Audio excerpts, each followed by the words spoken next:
Picking my ultimate champs team then, and this one was really fun. However, we had to throw in some rules to make it interesting, such as I had to pick a player from different games. So for example, I couldn't go with Infinite Warfare Formal as well as Infinite Warfare Scump. I had to be finding players from different times. I could also only pick players from winning sides, so they had to have won champs in order to be considered for inclusion, and I could also only pick a team that I could feel that would go on to win something. So I couldn't go and pick 4 SMGs, for example, because, well, they're probably not going to win, although it's Call of Duty, so you never know. The first player that I'm going to throw into my champs team is going to be Infinite Warfare Formal, and I mean, was there anyone else for this, really? He puts up a 1.36 across the entire tournament. Absolute insanity. Breaks a 1.4 in the hard point and has above a 1.3 in the uplink and in the search and destroy. He was a massive X factor for his team, meaning that when he was performing well, Optic were really, really strong. And if he wasn't performing too well, then Optic were a bit underwhelming, therefore meaning a lot of the success of this side led on him. And you saw the kind of performance that he went on to do throughout champs. He truly was a one-man machine. Examples of this are the 44 kills that he dropped in a hard point against Envy and the 36 that he dropped against Luminosity in uplink, just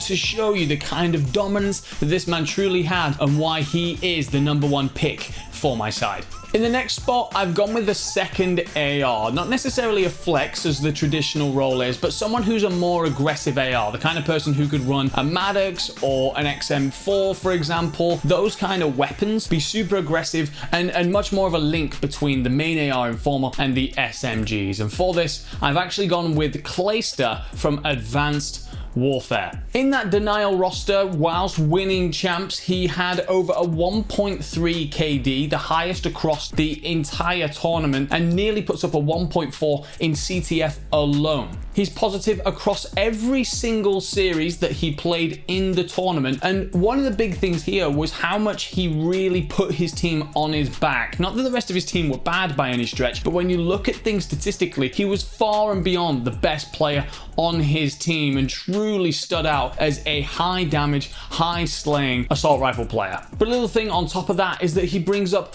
almost a third of his team's search first bloods, just to show that he was not just looking over his teammates, right? You know, an AR can do that sometimes, lean over the top of his team, let them get involved in the mixer and simply boost his KD. But by showing that he's got a high number of first bloods there, he's getting involved and being a key part to the team's success. The first SMG then for my ultimate champs team, and it can be none other than Simp in Black Ops 4. He dropped a 1.35 across the entire tournament, as well as a 1.35 in the hardpoint. In that hardpoint mode, he's the 10th highest player when it comes to engagements, the 5th highest when it comes to hill time, and the 2nd highest for damage per minute, showing that he was involved in all parts of E United's success and dominance in that respawn. Furthermore, he put up a 1.76 in the S&D, winning 10 first blood battles and losing just the 3. And as an aggressive SMG player, that is such an impressive ratio. It's so difficult to be that guy who flies in first and consistently win those battles, or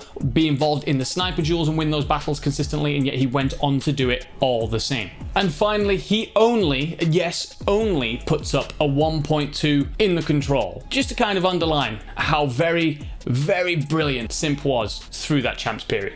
Now, my final player was extremely difficult to choose from. There's a lot of people here. I could throw in some honorable mentions, but I'm going to leave it so that you guys can do that later. I've gone with Aches from Ghosts. Now, the one thing that I see here is a struggle around this team is, can Clayster and Aches play together? However, if they can avoid those clashes, if it's not too many cooks in the kitchen, I do think that Aches Ghosts version is an exceptional talent and one that we perhaps don't talk about enough.